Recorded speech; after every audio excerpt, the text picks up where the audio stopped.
সব মুসলিমরা একে একে যখন ইয়েথরিবে চলে গেলেন, এরপর মহানবী সাল্লাল্লাহু আলাইহি ওয়াসাল্লামের হিজরতের পালা এলো। যখন অন্য সবাই হিজরত করছিলেন, তখন আবু বকর রাদিয়াল্লাহু তাআলা আনহু উট প্রস্তুত করে মহানবী সাল্লাল্লাহু আলাইহি ওয়াসাল্লামের কাছে গিয়ে অনুমতি চাইলেন। মহানবী সাল্লাল্লাহু আলাইহি ওয়াসাল্লাম তখন বললেন, একটু অপেক্ষা করো, আমি আশা করছি আল্লাহ আমাদের একসাথে যাওয়ার অনুমতি দেবেন। অর্থাৎ মহানবী সাল্লাল্লাহু আলাইহি ওয়াসাল্লাম তার সাথে আবু বকর রাদিয়াল্লাহু তাআলা আনহুকেও নিতে চেয়েছিলেন। আয়েশা রাদিয়াল্লাহু তাআলা আনহু থেকে বর্ণিত আছে যে, কোন এক দুপুরে হঠাৎ তারা দেখলেন একজন মানুষ তাদের ঘরের দিকে আসছেন। তিনি পাগড়ি দিয়ে তার চেহারাটাও ঢেকে রেখেছেন। কাছাকাছি এসে তিনি মুখ থেকে কাপড় সরালেন। তখন তারা দেখলেন এটাই রাসূলুল্লাহ সাল্লাল্লাহু আলাইহি ওয়াসাল্লাম। তিনি ঘরে ঢোকার অনুমতি চাইলেন। ঘরে ঢুকে তিনি আবু বকর রাদিয়াল্লাহু তাআলা আনহুকে বললেন, আল্লাহ আমাদের দুইজনকে একসাথে হিজরত করার অনুমতি দিয়েছেন।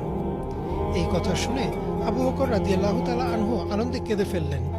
আয়েশা রাদিয়াল্লাহু তাআলা আনহা পরবর্তীতে বলেন, আমি কোনো মানুষকে আনন্দে এভাবে কান্না করতে দেখিনি।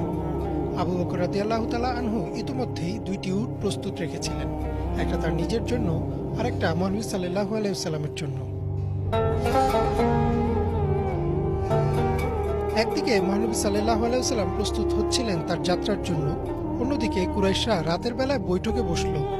এই বৈঠকটা ছিল মহানবী সাল্লাল্লাহু আলাইহি ওয়াসাল্লামকে হত্যার পরিকল্পনার বৈঠক।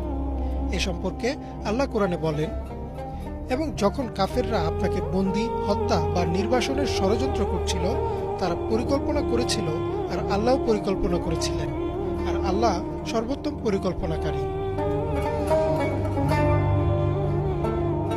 বৈঠক যখন চরম পর্যায়ে পৌঁছে যায়, তখন দরজায় আঘাতের শব্দ পেল তারা। দরজা খুলে তারা দেখল এক বৃদ্ধ দাঁড়িয়ে আছে, যাকে আগে কখনো দেখেনি।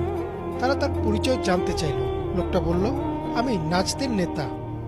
শুনলাম তোমরা মুহাম্মদের ব্যাপারটা নিয়ে ফয়সালা করতে বসেছ, তাই আমিও আসলাম। হয়তো আমার উপদেশ তোমাদের কাজে আসবে। পরবর্তীতে ইবনে আব্বাস রাদিয়াল্লাহু তাআলা আনহু বলেন, এটা ছিল স্বয়ং ইবলিশ। সে আসলে সেদিন এসেছিল কাফেরদের ষড়যন্ত্রটা পাকাপোক্ত করতে। বৈঠকে একজন বলল, মুসলিমরা সব ইয়েথরিবে চলে গেছে।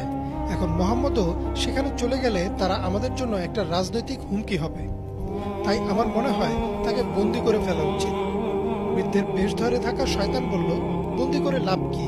তার কথা তো তাও মানুষের কাছে পৌঁছবে। আরেকজন বলল, তাহলে তাকে মক্কা থেকে বের করে দেওয়া হোক। শয়তান আবার বলল, তাহলে তো সে তার লোকেদের কাছে ফিরে যাবে।